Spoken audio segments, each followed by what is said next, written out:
오늘 첫 번째 주제는 태광산업입니다. 동시에 흥국생명 얘기이기도 하고요. 태광산업이 지난주 금요일에 이런 공시를 냈습니다. 흥국생명이 추진하는 4천억 규모의 제3자 배정 유상자에 참여하는 것을 검토 중이다. 유상증자에 참여한다는 말은 자금을 대준다는 얘기죠. 돈을 대준다는 얘기고, 오늘 이사회가 열려서 태광산업 이사회가 열려서 최종적으로 참여 여부, 규모 등등을 확정한다는 뉴스가 있고, 혹시나 참여하지 않는다라고 결론이 날까봐 조금 전까지 봤는데 아직까지는 그런 소식이 없어서 준비한 내용으로 말씀을 드리겠습니다.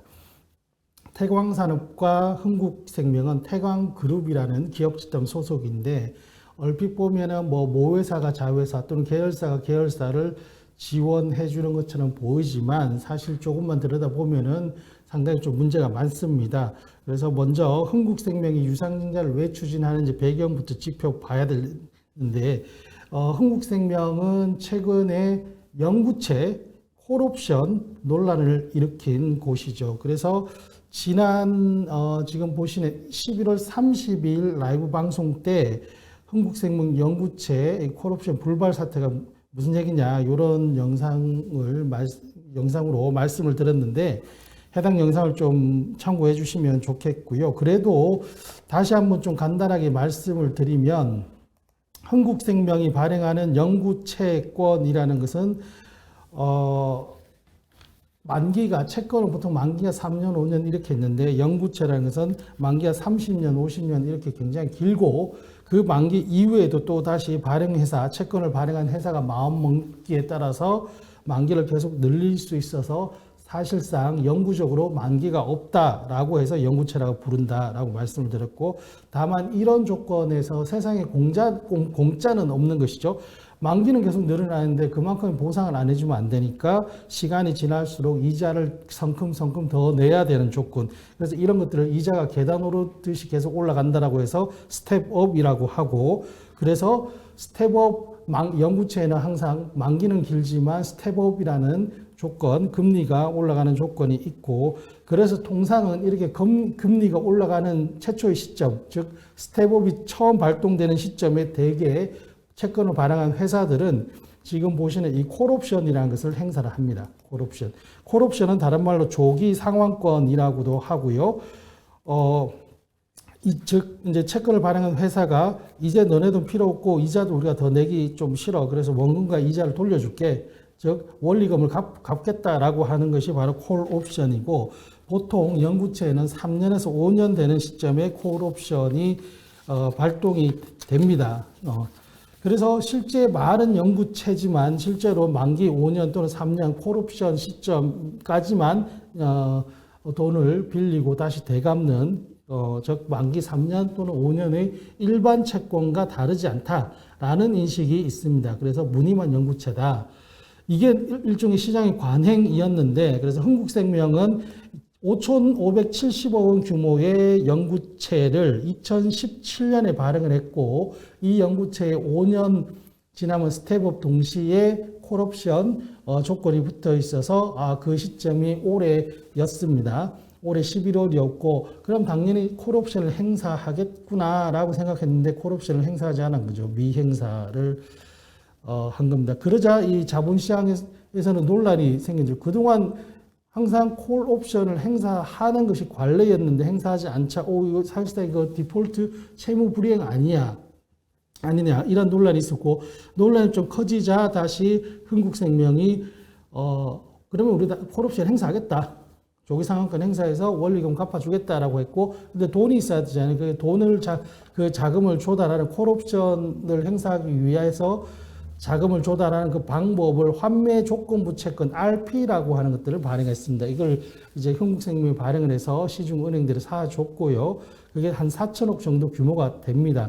모자란 5,570억에서 모자란 것은 이제 계열사들이 조금씩 도와줬고요. 그렇게 해서 콜옵션을 행사했고, 그런데 문제는 이 환매 조건부 채권이라는 것은 말 그대로 이제 환매라는 것이 다시 되사준다는 뜻이고요. 환매를 대사 주는 것을 조건부로 해서 발행하는 채권이기 때문에 언젠가는 되사 줘야 되는 회사 측에서, 그래서 이게 사실상 단기 유동성을 확보할 때 쓰는 방편이고, 보통 만기가 뭐 최대 길어도 1년 이렇게 되기 때문에 흥국생명 입장에서는 이 환매 조건부 채권은 또 얼마 지나지 않아서 이걸 갚아야 되니까 이 차제에 자본을 좀 늘리자라고 했습니다. 그래서 태광그룹으로부터 자본을 확충받기 위해서 임시주총을 열어서 정관을 바꿨고, 그리고 이제 제3자 배제 유상증자를 추진하는데 이 과정에서 태광산업이라는 회사가 이제 참여를 검토하고 있다. 여기까지가 현재 나오고 있는 것이고요. 태광산업은 태광그룹의 실질적인 지주회사이기는 합니다. 태광그룹의 지배구조에서 제일 상층부에 있고 다른 회사들이 지분을 좀 많이 가지고 있어요. 물론 그렇다고 해서 엄밀한 의미의 홀딩스 지주회사라고 보기는 어렵지만 어쨌든 지배구조상으로서는 중요한 역할을 합니다만, 문제는 태광산업과 흥국생명의 사이는 지분관계가 전혀 없어요. 사업관계도 전혀 없어요. 태광산업이 뭐 하는 곳이냐?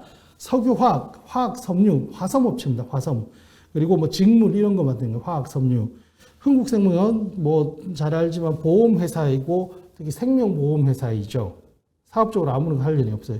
심지어 정말 어거지로 정말 말도 안 되게 갖다 붙이더라도 태광산업이 이제 공장이 있으니까 공장 보통 이런 데 화재보험 들잖아요. 화재보험도 들려면 흥국화재에 들어야지 흥국생명이 아니고 이 정도로 관련이 없어요.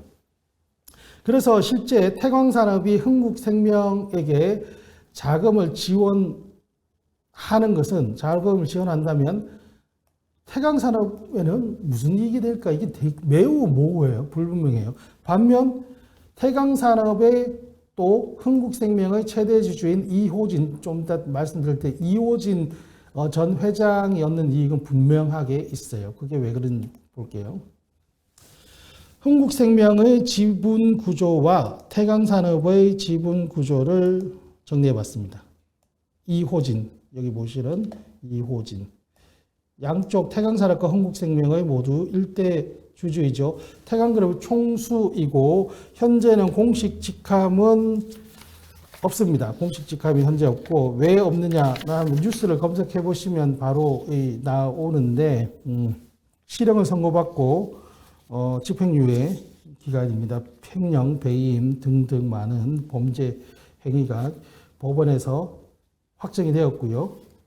현재 나와 있어요. 나와 있고, 어쨌든 태광그룹 총수가 있고, 그 다음에 흥국생명은 특히 뭐냐면은 나머지 지금 여기 있는 이원준, 이동준, 이태준, 이정아, 이성아 전부 다 조카들이에요. 조카들. 이호진 회장, 전 회장의 자녀는 아니고 조카들이고, 그 다음에 이제 태광산업, 죄송합니다. 대한화섬, 일주문화재단, TRN 이러한 계열사 또는 계열 공익법인들이 지분을 갖고 있고, 이게 다 합치면 흥국생명은 100% 총수일가 회사입니다. 지분 구조상 100%예요. 이게 다 합치면. 특히 이호진 회장은 본인 개인 지분 56%에다가 TRN, 이거 이호진 회장 가족회사고, 그리고 본인이 또 다 컨트롤할 수 있는 공익법인이나 계열사들이 이 지분이 있어요. 태광산업은 흥국생명의 지분을 단 한 주도 가지고 있지 않습니다. 이런 상황에서 이제 유상증자에 참여하면 태광산업이 흥국생명의 주주가 되는 것이죠. 그것도 꽤 많은 비중을 차지하는, 뭐 실제 증자 발행 주식 규모 이런 것도 태광산업이 지금 비상장 회사이기 때문에 그 규모를 봐야 되겠습니다만 꽤 많은 비중을 차지하는 주주로 되는데, 이게 지금 태광산업은 상장회사입니다. 보시면 뭐 총수일가의 지분들이 많긴 하지만 상장회사이기 때문에 지금 여기까지가 TRN까지가 이제 최대주 특수관계인 지분이고, 그리고 자사주가 또 되게 많아요. 의결권은 없습니다. 뭐 24.41% 자사주가 있고, 그 다음에 트러스톤, 지금 현재 태광산업이 흥국생명을 지원하는 것을 앞서서 나서서 반대를 하고 있는 트러스톤 자산운용이 있고, 그 다음 소액주주들이 있습니다. 상장회사니까. 최대주주 지분이 많긴 하지만 기관 투자자와 소액주주들이 엄연히 존재하는 상장회사입니다. 이런 상장회사에서 자 다시 보시면 태광산업은 아무런 관련이 없는 지분 또는 사업적으로 아무런 관련이 없는 흥국생명에 4천억 원이라는 돈을 지원하려고 하는 거예요. 이렇게 지원했을 때 태광산업의 주주들, 기관투자나 소액주주들 입장에서는 회사의 재원이 그만큼 빠져나갑니다. 뭐 확실한 투자처라고 하면 또 그래도 인정할 수 있는데 그게 아니라 보시듯이 총수일가의 사실상 100% 회사인 흥국생명에 지원해 주는 것. 흥국생명이 대단히 뭐 배구는 잘합니다. 김연경 선수가 있어서. 그런데 대단히 뭐 사업적으로 전망이 밝거나 유망한 성장 사업이다. 그런 것도 아닌데 4천억 원이라는 돈이 나가는 것이죠. 이렇게 했을 때 태광산업이라는 회사가 또는 태광산업 그 회사에 투자하고 있는 기관 투자자나 소액주주들이 얻을 수 있는 이익은 매우 없어요. 오히려 회사의 그냥 재원이 빠져나가는 것이고 반면 누가 이익을 얻느냐? 바로 여기죠. 흥국생명의 주주들, 총수일가, 특히 이호진 회장. 흥국생명이 돈이 없으면 주식회사잖아요. 주식회사의 주인이 주주인 것은 뭐 주인 행사만 하라는 것이 아니라 거기에 따른 책임이 있는 거죠. 그런데 지분을 개인 지분으로만 과반 이상을 가지고 있는 이호진 전 회장이 본인은 아무것도 안 하고 그냥 본인이 최대 주주로 있는 또 다른 그런데 상장회사예요. 이 상장회사를 동원해가지고 자금을 지원한다. 논란이 안 될래야 안 될 수가 없는 상황이고요. 여기까지가 지금 나와 있고 제가 그래서 추가로 좀 태광그룹에 대해서 조금만 더 말씀을 드리면 태광그룹에는 지금 이임용 창업주가 있고요. 지금 잠시만요. 표시가 이임용 창업주가 있고요. 아들이 3명 있습니다. 이호진 현재 태광그룹 총수는 막내 아들이에요.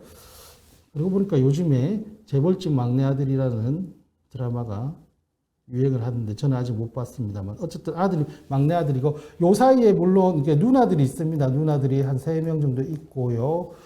그렇게 있는데 이 지금 아까 보시면 주주 구성에서 다시 한번 볼까요? 주주 구성에 보면은 이원준, 이동준, 이태준, 이정아, 이성아 요 사람들이 다 조카라 그랬어요. 이호진 전 회장의 자녀가 아니고 조카예요. 조카가 어디 있냐면 여기. 지금 그 사람들 여기 있죠. 이정아, 이성아, 이원주는 그 첫째 형 이식진 전 부회장이라고 합니다. 이식진 전 부회장의 자녀들이에요. 그리고 이제 이동준, 이태준은 사실 제가 왜 물음표를 쳤냐면 정확하게 이게 잘 모르겠어요. 근데 아마 보통 이제 둘째 형의 자녀들이 아닌가라고 추정을 하고 있고 어쨌든 조카들인데 이 조카들이 사실 이 삼촌이자 현재 태광그룹의 총수인 이호진 회장하고 사이가 별로 안 좋았어요, 과거에. 승계 문제 관련해서 좀 분쟁이 있었어요. 특히 누구하고 분쟁이 있었냐면 여기 이원준. 여기 뭐 이정아, 이성아는 이제 여성이에요. 딸들이고 어떻게 보면 이 장손이 누구냐면 이원준, 장손. 여기가 장손이고 어떻게 보면 이게 약간 삼성그룹하고도 비슷하다고 봐야 되나요? 삼성그룹도 이건희 회장은 첫째 아들이 아니었죠. 그죠? 그리고 장손이 따로 있었고 그 장손이 누구냐? 지금 CJ 이재현 회장이죠. 어쨌든 장손이자 조카인 이원준과 삼촌이자 현재 태광그룹 총수인 이호진 회장 사이에 과거의 사이가 별로 안 좋고 분쟁도 좀 있었어요. 지금 보면은 그래서 이런 것도 있죠. 그러니까 이호진 회장 입장에서는 본인 돈 내기 싫은 것도 분명히 있을 거고 지금 지분 관계가 약간 복잡해요. 제가 계속 총수일가가 지분 100% 가진 곳이라고 말씀드렸지만 총수일가 중에서 여기는 약간 또 성격이 다르다고 볼 수 있어요. 그러다 보니까 이 태광산업이 주주로 빵 들어오면은 본인은 일단 지분이 많이 있으니까 본인 지분도 좀 희석은 되겠지만 여전히 최대 주주 지위를 차지하고 본인이 어쨌든 상장사이자 본인이 또 다른 컨트롤하고 있는 이 태광산업이 들어옴으로 해서 태광산업이 아마 뭐 2대 주주 이렇게 되면은 다른 사람들이 지분은 좀 희석되고 이런 것들도 좀 감안하지 않았냐라는 생각이 좀 듭니다. 어쨌든 태광산업 입장에서는 그런 것에 동원되는 것 자체가 상장사로서 매우 좋지 못한 일입니다. 그래서 아까 말씀드렸죠. 2010년에 상속 분쟁이 있었는데 이호진 전 회장과 조카가 좀 대립한 적이 있었고, 흥국생명의 지분 구조를 보면 이호진 회장 측과 조카 측이 좀 나뉘죠. 조카들과 나뉘죠. 그래서 어떤 흥국생명의 여러 가지 그런 어떤 결정에 대해서 의사결정이 통일되지 않은 거 아니냐, 이런 추측도 좀 가능을 합니다. 어쨌든 흥국생명의 지금 이 콜옵션 불발 사태에서 비롯되어서 이렇게 오고 있는 이 일련의 사태에서는 대주주가 책임을 다 하려면 본인이 직접 정제에 참여하면 돼요. 흥국생명 4천억 증자, 본인이 뭐 2천억 들어가야죠. 근데 그럴 생각이 전혀 없어 보이고, 현재 이호진 회장은 아까 말씀드렸듯이 횡령배임, 조세포탈 유죄 실형 선고 받았어요. 지금은 나와 있지만 집행유예. 그 집행유예인지 아닌지는 정확하게 제가 잘 기억이 안 나네요. 어쨌든 지금은 나와 있습니다. 그런데 이렇게 됨으로 해서 흥국생명은 또 금융회사란 말이죠. 금융회사 대주주 적격성 심사, 검사라고 했는데 심사, 제가 오탈자 났습니다. 대주주 적격성 심사도 관건입니다. 그리고 지금 보시면 다시 가계도를 한번 보여드리면, 이호진 회장은 그 다음에는 어떻게 하냐. 여기 이현준, 여기가 아들이에요. 이현준. 이쪽으로 이제 승계를 하려고 합니다. 승계를 하려고 하고, 그 과정에서 보면 여기 이원준이 또 사촌형이죠. 이렇게 사촌이죠. 그죠? 사촌과의 어떤 그런 관계 설정에서 뭔가 이렇게 경영권을 확고하게 다져야 되는 측면이 있는데, 그러려면 어떻게 해야 되냐. 지금 이거죠. TRN. 지금 TRN. 실제 태광산업을 지배하면 되긴 합니다. 지금 보면, 태광산업에도 조카들이 지분이 있고 한데, 지금 TRN이라고 있죠. 이호진 회장의 가족회사라고 합니다. 100%다 이호진 회장의 일가들이 가지고 있어요. 직계. 조카들 말고 직계가 가지고 있어요. 이호진 회장과 그 아들 이현준, 그리고 부인 신윤아 씨라고 해서 롯데그룹의 롯데가의 일원인, 그렇게 해서 다 가족회사로 TRN 가지고 있는데, 이 TRN을 통해서 승계가 이루어지지 않을까라고 짐작을 하고 있습니다. 왜냐하면 TRN이 현재 보시면 자사주 이런 거 다 빼고 나면 2대 주주죠. 이호준 회장에 이어서 TRN을 지배하고 이호준 회장의 지분을 좀 물려주면 태광산업을 지배할 수 있고, 어쨌든 이 태광산업이 사실상 지주회사 노릇을 하는 그런 상황이고, 크게 보면 그래서 아까 말씀드렸죠. 태광산업이 흥국생명의 주주로 가면서 약간 어떤 전체적으로 승계나 이런 측면에서도 좀 고려하지 않았나라는 생각이 들어요. 물론 잘못된 겁니다. 태광산업이라는 상장회사의 돈을 자기 쌈짓돈처럼 마음대로 이렇게 이사회에 동원해서 하는 것은